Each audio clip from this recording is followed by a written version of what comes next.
what's good, everybody? It's your boy D-Boy Wonder, and welcome back to The Word and Nerd. And on today's video, look, I'm gonna be real with y'all. I was a little disappointed because I had very high hopes for this show, and we're gonna be reviewing Batman Caped Crusader. Now, not to say that it was terrible, but I did expect a lot more. I will be honest, Bruce Timm still is involved, and this show is very much the spiritual successor to Batman the Animated Series. Now, it's in no way, shape, or form connected to the OG show, but it definitely does have the feel and the vibe of it. Every episode is very episodic in nature, and they have a villain of the week format, which I do think kind of helps when establishing the world and the characters that inhabit it. So that's fine. There obviously is an overarching story plot to the whole season. The time period is kind of confusing because I don't know if it's set in the 40s, because I haven't really seen any modern technology. And remember, Batman the Animated Series was pretty much like an Art Deco style, so you did have a lot of, like the cars and technology that were reminiscent of the 40s, but they did have modern tech for that time period as well, like Batman's computers in the fucking Batcave, you know what I'm saying? Also, you might question it because we do have some character changes, and the positions that they're in, it's highly unlikely that would happen in the 40s. So maybe this is set in its own world. Like, we're gonna get into a lot of these changes. Bruce, his relationship with Alfred is a bit more distant than we're used to seeing. Bruce is obviously still way more guarded, and I don't think this obviously isn't year one of him being Batman, but it's still early because there's a lot of mentioning of people still believing Batman to be a myth. Him and Alfred, he refers to him as Pennyworth. I don't know why, but that shit was getting me a little tight. I was like, yo, you better respect that man. He raised you, bro. How dare you address him like that? A lot of people might be mad. A lot of people might say, oh my God, it's gone woke again and shit like that. Look, we have a female penguin, okay? Yes, a female penguin. Now, I actually like this character. I don't know if it was the gender swap, but this version of Penguin is definitely a bit more confident, you know what I'm saying? And still ruthless as ever. Matter of fact, she's cold as fuck. I'm not gonna spoil, but there's something that she does where I was like, bro, she just did that? And I ain't gonna lie to y'all, bro, she is thicker than a snicker, boy. Like, yo, Penguin can get it, man. And hey, y'all don't judge me. You know what I'm saying? We all a little nasty sometimes, okay? They wouldn't have drew her like that if they weren't expecting to have that reaction from me. So, fuck y'all for judging me, cause y'all know she bad. Selena Kyle, still sexy as fuck, uses it to her advantage in any way that she can, and the only change they made to her was that she actually starts out as she's someone who's wealthy, who lost her fortune, which makes her turn into a burglar at that point. But for the most part, she's still pretty much the same. She even has the original Catwoman outfit. So yeah, fucking with her. Harley Quinn is Asian. I don't know why they did that. I didn't think the change was necessary, especially since nothing touches on her background at all in the show. So making her Asian, I really didn't get, especially since she still has, the Brooklyn accent and all that. Like, I don't know why, but the character was still good.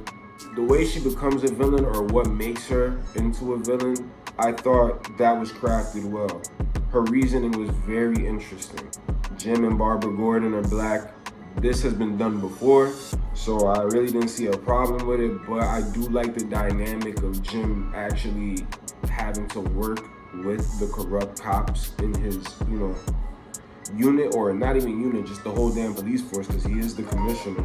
So Barbara being a public defender, I thought was another very great dynamic, because a lot of her clients are the villains. So it's like she's trying to be an advocate at the same time. She wants to seek justice. Yo, Harvey Dent, aka Two-Face, he might just be my favorite character in the whole goddamn series.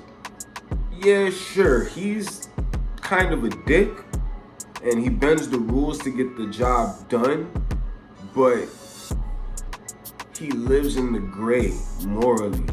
He's such a complex character, and it's the most realistic portrayal of mental health I think I've ever seen in any animation, period. You feel me?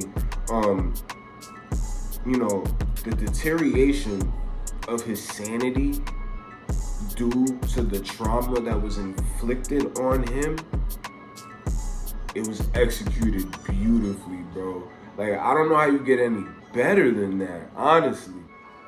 So usually people don't like, changes that are made to characters they love, but I'm not gonna hold you. I feel like some of the changes that were made does reinvigorate it just a tad, and it does feel a bit fresh. You can disagree with me all you want, and the thing that I liked about it was it felt grounded. Mind you, this is superhero content, so of course you expect to see outlandish fights, monsters, blah, blah, blah, but this still is Batman. There were 2 supernatural episodes that could take you out of it just a bit, and it's funny because out of the 2 of them, one of them I felt was actually one of the weakest episodes in the show. Not a bad episode by any means, but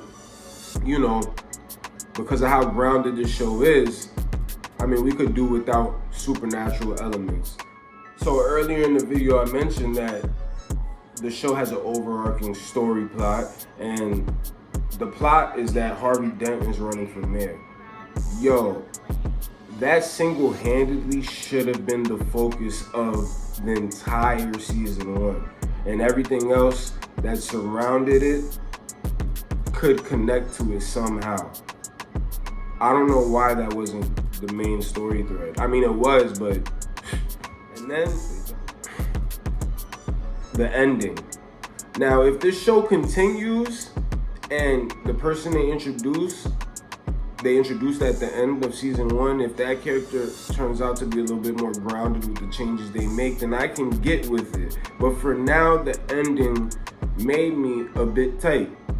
I was just like, nah, I don't know if you should go this route, you feel me?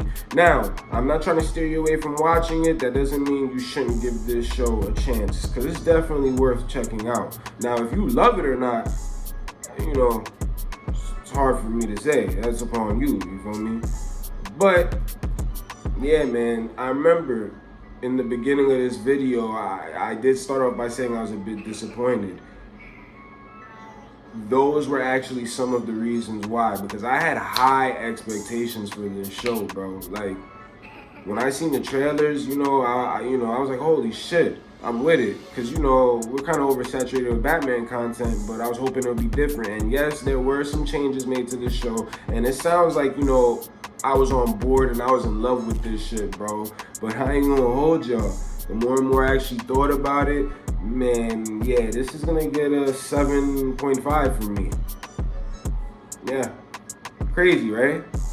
Y'all thought I might have gave that shit a 9, the way I was talking, but yeah, nah. This gets a 7.5. All because of, it does feel fresh, but yeah, a lot of things were lacking. Oh, also, the action was a bit lacking.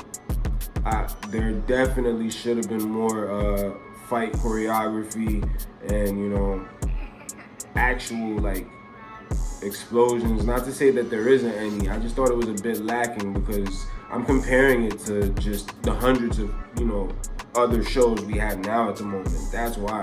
So I guess I was a bit underwhelmed. But yeah, y'all let me know what y'all think down in the comments.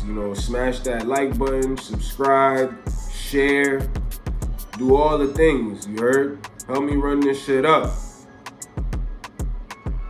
Deuces.